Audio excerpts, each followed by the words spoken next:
Hi everyone. I'm here to tell you about how I cured my arthritis.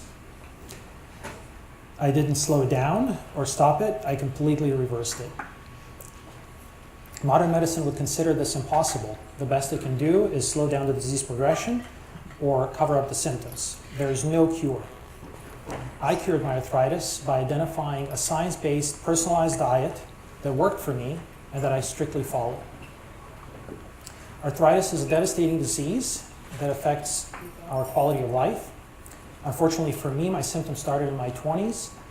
By my late 30s, I was not able to enjoy hiking or sports or even washing dishes or many other daily tasks. Just carrying groceries from the store to the car would inflame my hands and my lower arms, so I had to ice them and take anti-inflammatory medications. My health was in worse shape than many 80-year-olds, and I was really frightened for my life.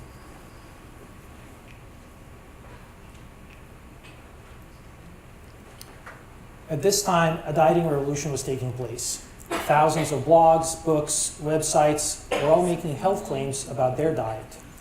And these gave me hope, so I tried several. Dairy-free, gluten-free, vegetarian, several others. Some of them worked for a few days and gave me hope, and then my symptoms returned, and it was very frustrating to go through this. My dietary experimentation ended with a diet that is ultra low in carbohydrates. This is known as the ketogenic diet. And this diet not only didn't help me, but it actually made me lose my memory, which took 2 to 3 years to recover. I was terrified at that time, because how can a diet that's so popular and has so many vocal proponents can harm me in such a profound way? During this time, I read a lot of scientific literature trying to figure out what the connections between personalized diets and health. And one common thread that I ran into very often was the gut microbiome. At that time, not much was known, and so I sort of let it be. Based on my symptoms, I suspected that I had an autoimmune disease that manifested itself as a low-grade inflammation. An autoimmune disease is an immune disease disorder where the immune system attacks its own body and causes damage.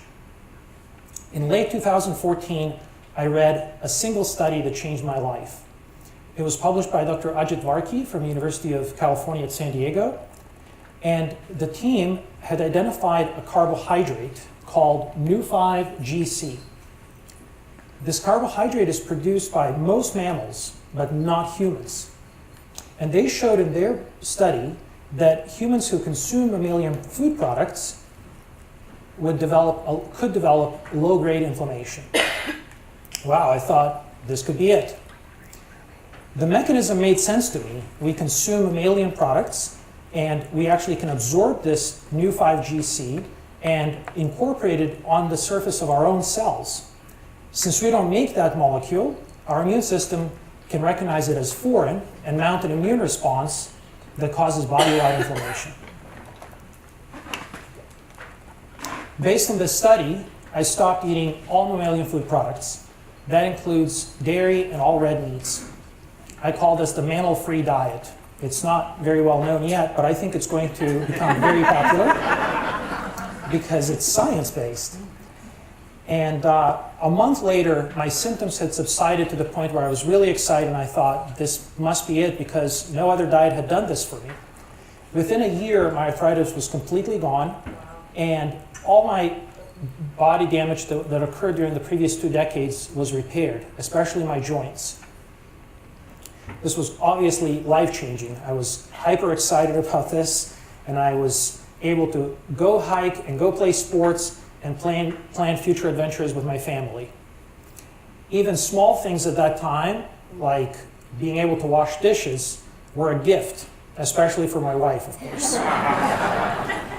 So I was hyper excited about this. I was healthy again. I could do things without having to worry about all the logistics around it, but I didn't want to stop there. I was a scientist, and I wanted to use my passion and scientific knowledge to help others find their personalized diet. So while I was solving my own health issues, I was reading a massive amounts of scientific literature trying to connect all the dots. And some of the conclusions I made were that personalized diets can and will be used to prevent and treat chronic diseases. If there was one diet that helped everyone, wouldn't it have been found by now? The second is that the gut microbiome plays a central role in our health, and it's connected with personalizing the diets. And the third is that we needed much more highly accurate and highly complex scientific data that didn't exist at that time. At that time, I was a team leader of the advanced genomics team at Los Alamos National Laboratory in New Mexico. My team spent years trying to lower the cost of a technology that is very powerful, and it's called metatranscriptomics. This technology provides an unprecedented insight into our gut microbiome. In 2016, I left my government job and I co-founded Viome, who is on a mission to prevent chronic diseases using science-based personalized diets. At Viome, we use this metatranscriptomic test to analyze stool samples and provide people with personalized diet and supplement recommendations. So as I've experienced, the contradictory dietary advice can be very frustrating, and it's very common. One day you read that the Mediterranean diet is the best for you. They say all these Greek people live to be 100 years old because they ate Mediterranean diet. Then the next day, a study says, no, that's bad for you. You should go on ketogenic diet, which is completely the opposite of Mediterranean diet. One day you hear in the news, coffee is good for you. And you're like, wow, this is great. I'm going to go drink a lot of coffee. A month later, there's another study that says coffee is bad for you. And now you're like, man, I've just been drinking lots of coffee. Am I getting sick now? So this gets really, really ridiculous after a while. Enter the gut microbiome, the key to diet personalization. So what is gut microbiome? It is trillions of microorganisms that live inside our intestines. Trillions. And this gut microbiome plays a central role in our mental and physical health. So many scientists have called the gut microbiome an organ, a new organ. Just like your liver cleanses your body and your kidneys remove bad chemicals from your blood, the gut microbiome plays many important functions. It helps digest your food, it fights off pathogens, it regulates our immune system, and very importantly, the gut microbes produce thousands of chemicals inside our intestines that are then affecting our physiology. The cool thing about this new organ versus the liver or the kidney is that the diet plays a big role in the function of this organ. It's not our DNA. And so with that in mind, we might be able to control it and then indirectly take control of our own health using personalized diets. For more than a decade, the gut microbiome has been studied by many companies and researchers, and everyone's been looking for this ideal healthy gut. One gut to rule them all. However, it has not been found.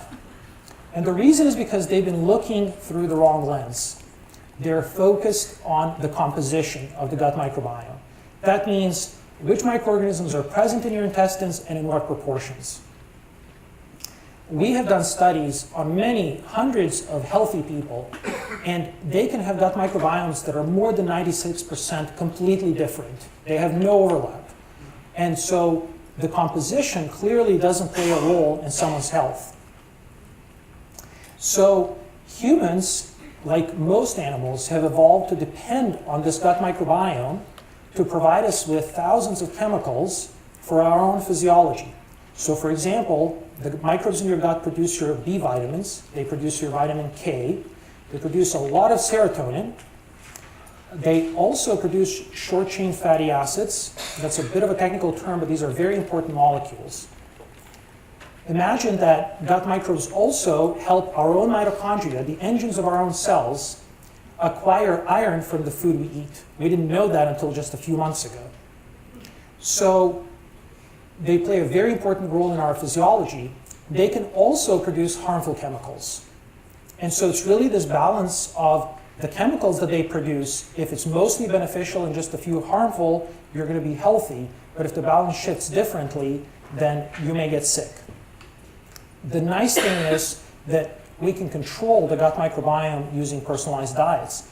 Both the composition and the function are affected by what we eat. And so we really want to harness all the scientific knowledge to understand how we can personalize someone's diet so that their gut microbiome produces just beneficial and not harmful chemicals. Okay, so how do we actually personalize diets, you may ask? I'll give you a couple of examples. So let's say our gut microbiome test shows that your gut microbes are not producing enough vitamin K for you. Not a problem. There are foods such as spinach, kale, and arugula that contain vitamin K.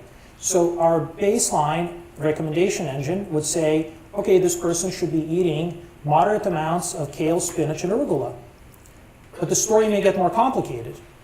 Oxalates are chemicals in spinach that are used as food for certain microbes called oxalobacteria in your gut. If you have those bacteria, they'll consume oxalates, and that's great. If you don't have those bacteria, oxalates will cross into your bloodstream, go into the kidneys, and can cause kidney stones, which no one wants. So if our test says, whoops, you don't have any oxalobacteria, the recommendation engine will automatically move spinach to the avoid foods list, and it'll increase the portions of kale and arugula. And that's your personalized diet just based on that little tiny piece of information. Let's go with another example. So microbes in our gut produce two classes of chemicals that have the most influence over inflammation. You've all heard about inflammation. If you go see a doctor, no one really knows what causes it. Well, it turns out it's the gut microbiome that regulates our immune system. 90% of our immune system is inside our gut, not throughout our body. It's learning from the gut microbiome and the food we eat. And so these gut microbes produce a class of chemicals called lipopolysaccharides. These are pro-inflammatory chemicals, which means that they signal our immune system to become hyperactive, and it starts to destroy our own body, unnecessarily mostly. There's another class of chemicals called short-chain fatty acids, like butyrate, and these are anti-inflammatory. They calm our immune system down and tell it there's nothing going on here, calm down. So it's the balance of these two chemicals that tells our immune system whether to be hyperactive or to calm down, and that regulates our inflammation. And the diet that we're eating influences the production of these two classes of chemicals. So if you can now tell someone what to eat and what not to eat, you can increase the production of these calming chemicals and decrease the production of these inflammatory chemicals and prevent inflammation, which causes most of these chronic diseases. So this is really, really great news. What we have discovered is that most people have a gut microbiome that can be healthy. All you have to do is find the right diet for your gut microbiome, and it'll produce the chemicals you depend on and not produce any harmful chemicals. That's wonderful. So I think the days of one diet fits all are over. Science-based personalized diets are here. They're helping people prevent and treat chronic diseases. So get your gut microbiome tested to find out what foods you should eat and which ones you should avoid.